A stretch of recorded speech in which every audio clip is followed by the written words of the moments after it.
Welcome to the place of rest, where our aim is to give you language that helps you displace the growing confusion, chaos, and dis-ease of our times. In today's episode, Virginia discusses the profound distinction between principle-driven kingdoms and control-based empires, revealing how internal self-governance and faith dismantle chronic chaos to restore divine order and rest to the soul. We hope you enjoy today's conversation. We had a fascinating conversation today as it's our programming day with first responders. And it got me thinking. It got me thinking about this last episode we're going to be doing on the illustration and the pilgrimage of rest. And the purpose of these segments is to really give people some context to image, identity, purpose, right? And the goal of freedom. What does that even look like? And where are these ideas birthed and cultivated? And where do they take root in our lives? And it's in the life of the heart that is shaped in the home primarily. The role of relationships, which has to do with attachment, how we interact with our parents. And the story doesn't begin with them. It's the home of the parents. And of course, then we have the meaning of pictures. What are the images that are imprinted in our mind when we think about our mom, our dad, our home, our families of origin? And being careful not to just give a voice and a platform to the things that were tough, but the beauty and the heart and the soul and the significance of those relationships, good, bad, and indifferent, and how they've informed our view of reality. So really take the good, the bad, and the ugly into account into that, right? But I think that can only happen when you have an accurate view of your own image, of who you are, and your own identity. And as you become comfortable with your own depravity, your own limitations, your own shortcomings, as you become comfortable acknowledging that the things you've suffered, the tough experiences you've had, are part of the things that have refined your thinking about the world and everything around you, I think you can begin to extend others grace. Until you have a just view of yourself, it's difficult to extend grace to others. And that means really embracing the good, the bad, and the ugly about yourself and realizing, wow, this is what it means to be a human being. And again, we have data-driven and evidence-based program where we help people continuously visit those layers of their life, those chapters of their story, those snapshots of their memory. We help them access and understand and make sense of those. Because when I think we have an accurate view of who we are in the context of time and reality, we can begin to dispense some grace and mercy to everybody else. For example, we often talk about the confusion, chaos, and disease of the age and what is upon us. Well, when you can reflect that, hey, wait, a lot of what I engage other people in are conflicts I have within myself. For example, I'm very critical of what's happening politically. I'm very critical of these candidates. I'm very critical of what a mess everything in America has become. But do I also show up with curiosity to find out the story behind the story of how these things developed? And the answer is, more often than not, people are not. Because if they do become curious about what's happening all around us, with a measure of grace, that's really the human condition, and that is the gradual and slow rhythms of history, right? And we're living history right now. If we don't put what is in the context of what has been, how are we going to find any measure of rest on the things that will be? Because we're going to be leveraging the wrong things. In other words, the people that don't know their history are destined to repeat it.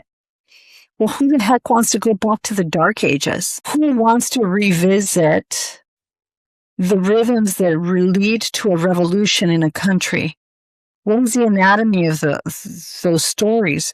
And all these revolutions and the world wars that we have faced, they were all the result of people finding themselves in states of great confusion, chaos, and disease, and fighting for ideas. When you really think about it, the advancement of world wars is the consequence of empires that we've built, not kingdoms we've expanded.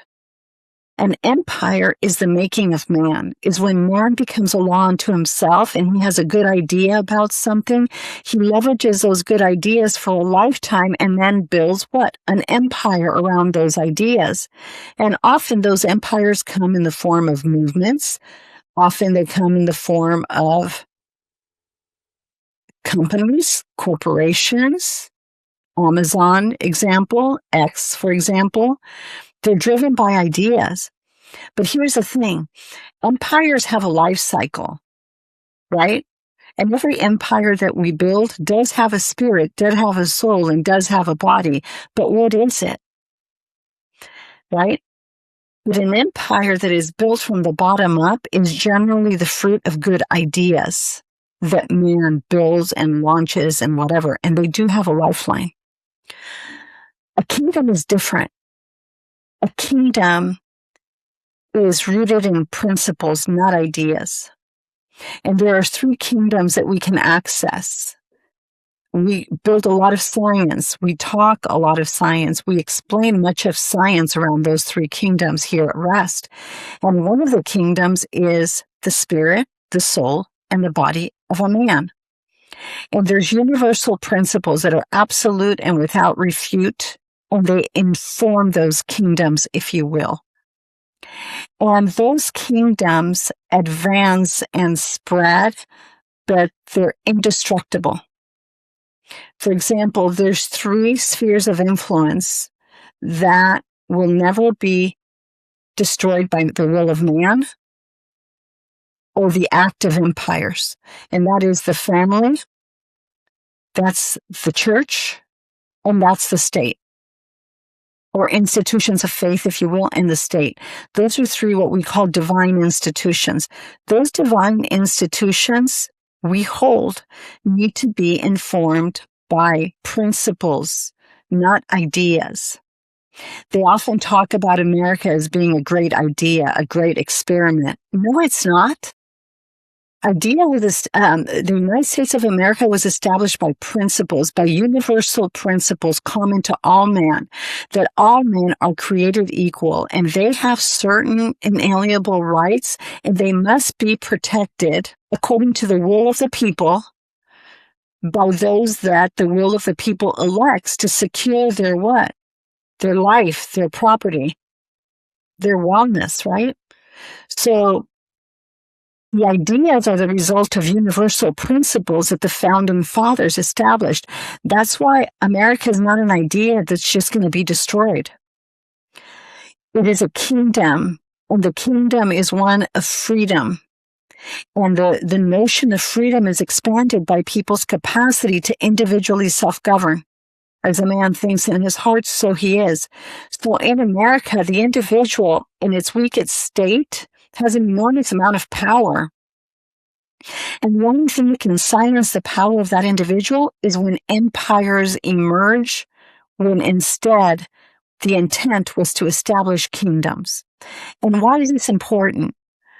Because I gave you a big bird's eye view of these ideas. Because when you establish a kingdom, and when you expand a kingdom, you can build empires upon the principles of a kingdom that are irrefutable. But you cannot establish a kingdom within an empire. Because an empire is generally driven by ideas, not principles. It's the fruit of a people with good ideas, bringing a lot of people together and building a community around those ideas. A kingdom is different. A kingdom has a leader, a military, and a very specific sphere of influence. And it's driven by communion. Those three things, the executive, the legislative, and the judicial branches of that kingdom, need to come together in communion and build community from the union, because they each serve such specifically different purposes. Just like the spirit, the soul, and the body of a man. It's very, very important, because they each have to come together so a human being, an individual, can live with the freedom of wholeness. That's why when we're talking about wellness, when we're talking about healing, when we're talking about illustrating how the individual can live in rest, we really want to bring in kingdom conversations based around principles, not empire conversations that are built around ideas. I have a perfect illustration. A little kingdom I possess where thoughts and feelings dwell, and very hard I find the task of governing it well. For passions tempts and troubles me, a wayward will misleads, and selfishness its shadow casts on all my words and deeds. How can I learn to rule myself, to be the child I should, honest and brave, nor ever tire of trying to be good? How can I keep a sunny soul to shine along life's way? How can I tune my little heart to sweetly sing all day? Dear Father, help me with a love that casteth out fear. Teach me to lean on you and feel that you are near, that no temptation is unseen, no childish grief too small, since you with patience infinite doth seek and comfort all. I do not ask for any crown, but that which all may win, nor seek to conquer any world except the one within. Be thou my guide until I find, led by your tender hand, your happy kingdom in myself, and dare to there take command. That's it. But our sense and our understanding of that kingdom comes from our primary spheres of influence, and that is our parents. With the knowledge that we have a creator God, and that's why it's beautiful, but the author beckons what? Louisa May Alcott. She beckons who? She beckons God that formed us in his image to lead us into what it means to take dominion over that kingdom. But we're supposed to learn how to do that and bring those things under submission and under the authority of the highest good. We're supposed to learn that from our moms and dads, right? And they're supposed to teach their children that the temple, that is their very body, is supposed to be governed, instructed by these universal principles with confidence, with knowledge, with understanding of these universal principles, that the primary sphere of government needs to be their very conscience, their very own soul, not just mom and dad. But the institution of the family, driven by a lot of complex things that have been around since the beginning of time. And it's really man and women fundamentally, I guess, are not that complicated, wanting to become a kingdom unto themselves and do what they want. They're governed by their own ideas. And so what do? The families have tried to build empires. And when you think financially, economically, politically, socially, what do families really do? Is try to build their own little kingdoms and queendoms within the confinements of their own home. But we've missed the heart of the matter, because then they take their own ideas, violating their own conscience, to build the empires that define and explain their family. Keeping up with the Joneses, I guess it's often kind of stated in that context. Not realizing that they fail to do the most important thing, and that is to establish a kingdom in the hearts and minds of their children, right? so that they can have meaningful relationships, create beautiful memories, and write a beautiful story of what? Of how they exercise their liberty to secure their freedom and leveraged by these dreams that they have to advance the things that they want to accomplish. They need to self-govern themselves. Parents need to know that they need to learn how to live rest. I think not just parents, not just a mom and a dad, individuals today, in this day and age, there is no higher calling than to learn to live rest. Yes. And period, hard stop. Okay. And yes, if you're a mother and a father, you are never too young or too old to learn these principles and understand the implication that it will have on your children's life. Never. You're never too old or too young. If you've been an alcoholic all your life, if you turn to drugs, medication, performance activities, it can be from work to shopping to building companies, I don't know, politics. It doesn't matter.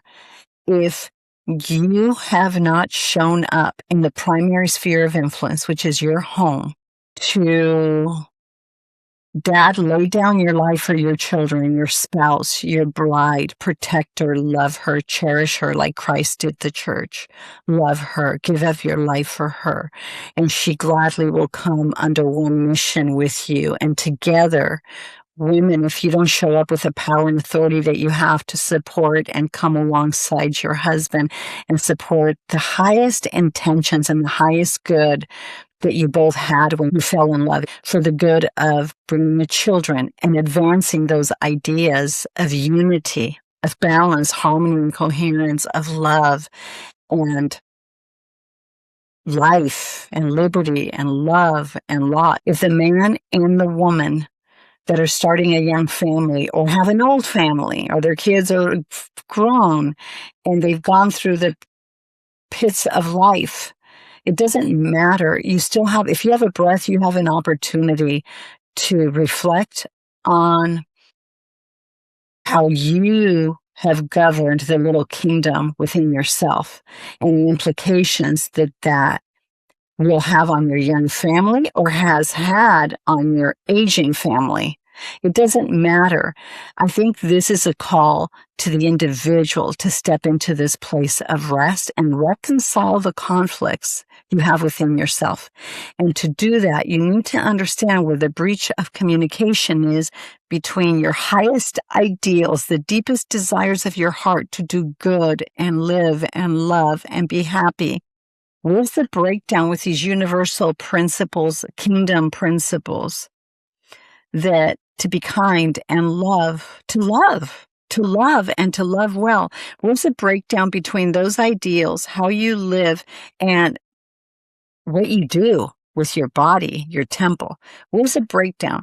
You need to identify those things within yourselves before you can advance them in a family. We need to take the log out of our own eyes before we try to take the splinter out of our children's eyes, or our friends, or our spouses, or our employees, or just keep going. We had a fascinating conversation with our first responders today. As you know, we program first responders in the first part of the day, and the load is heavy on Tuesdays and Thursdays. And we had this fascinating conversation about expanding kingdoms as opposed to building empires. And our comfort zone is to build empires and not establish and expand kingdoms. And that beautiful little poem by Alcott is a beautiful illustration of how we build kingdoms. And it's very accessible, I think, to us all. We can expand the illustration of rest in beautiful, unthinkable ways. And we can understand the pilgrimage of our own lives in the context of that of our parents with an incredible measure of grace if we really take the meaning of this poem to heart. We were fascinated by the ideas that developed in the context of our conversation and the implications of many of the experiences they've had that could have saved them an incredible amount of pain should they have understood the difference between a kingdom and an empire. I can't help but think of all the church hurt, all the damage that religious institutions cause. And let's just go straight to Christianity. It's supposed to be a religion of faith. I think the premise is wrong because the fundamental aim is one of doing and not of abiding. And I believe God created us in his image to abide and to fellowship and to dwell with him. The doing and the loving must be an outpouring of the abiding and being, not doing. And the problem is that the world builds empires, but God establishes kingdoms. And becoming a human doing is far easier than developing the disciplines to become or to understand or to grow into our true identity, which is a human being in alignment, in communication, in full understanding, abiding in the state of rest, in alignment with God. And I don't know, that's probably not a good explanation, but that's the first thing that comes to mind. I think there's so much shame that comes with the ideas that Western Christianity has become to advance. And they're but a mere shadow, a blurry shadow of that, of true biblical Christianity, which is to take full responsibility for yourselves and develop the discipline of contemplative prayer before intentional activity and doing. Understand, expand kingdoms. Don't learn about and build empires. My kingdom, a little kingdom I possess, where thoughts and feelings dwell, and very hard I find the task of governing it well. For passions tempts and troubles me, a wayward will misleads, and selfishness its shadow casts on all my words and deeds. How can I learn to rule myself, to be the child I should, honest and brave, nor ever tire of trying to do good? How can I keep a sunny soul to shine along life's way? How can I tune my little heart to sweetly sing all day? Dear Father, help me with a love that casteth out fear. Teach me to lean on you and feel that you are near. That no temptation is unseen, no childish grief too small, since you with patience infinite do soothe and comfort all. I do not ask for any crown, but that which all may win, nor seek to conquer any world except the one within.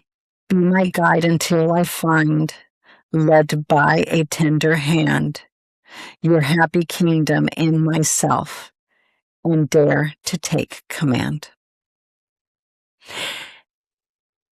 And the reason we can commit this to memory, submit this to prayer, and strive to live by these words is because we bear his image, we're made in his likeness, and we are the dwelling place of God.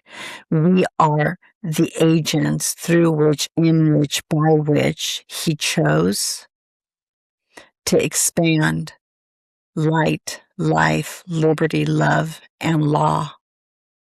But the law is an outpouring of reasoning and reconciling the conflicts we have within ourselves. And from expanding all those attributes that we'll find in ourselves and our kingdom, then we can build empires.